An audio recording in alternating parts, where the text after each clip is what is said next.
dagaaladan oo ahaa kuwa aad u culus oo saaka aroornimadii hore ka qarxay qayb ka mid ah degmada Hodan ayaa dhaliyay khasaare isugu jira dhimasho iyo dhaawac soo gaaray dhinacyadii dagaalamayay iyo dad rayid ah oo rasaastu ay ugu tagtay meelo ka fog goobaha lagu dagaalamayo.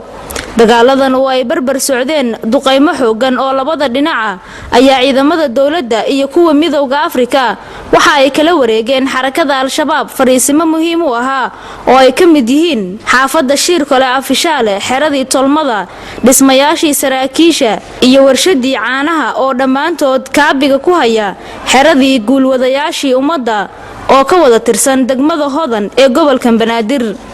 abaanduulaha ciidanka xoogga dalka Soomaaliyeed Cabdikariin Yuusuf Dhagabadan oo maanta koox wariyaal ah geeyay goobihii ay kula wareegeen dagaaladii saaka ay la galeen xarakada Al-Shabaab ayaa ka warbixiyay guulo uu sheegay in ciidamada dawladda iyo kuwa midowga Afrika ay ka soo hooyeen weeraro si isdaba joog maalmihii ugu dambeeyay ay ugu qaadayeen fariisimaha Muqdisho ay ku leedahay xarakada Al-Shabaab. saaka markay ahayd 12 aroornimo ayay hawlgal ka bilaabeen aaga Shirkole meesha la yiraahdo Xaanka iyo aagagaas ayay dagaal ka galeen ilaa iyo aagag badan ayay sii fidinayaan jahada weerarka dagaalka.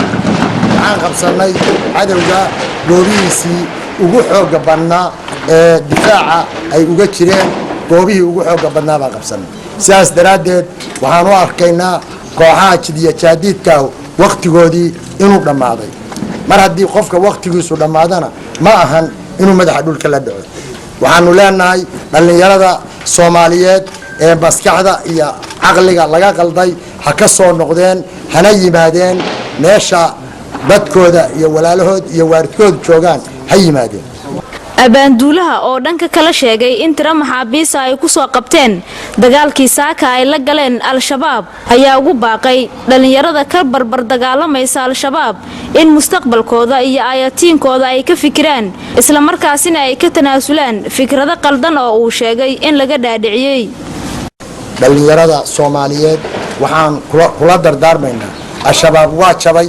waxaan qabaa dhalinyarada Soomaaliyeed kuwa guryaha ku dhuundhuumanaya kuwa wax qarxinta ku dhuundhuumanaya inay ayagu gacantooda ku soo qabtaan ee cadawgu uu sanadaal ka imaan ayaanu dhalinyarada Soomaaliyeed u tilmaamay.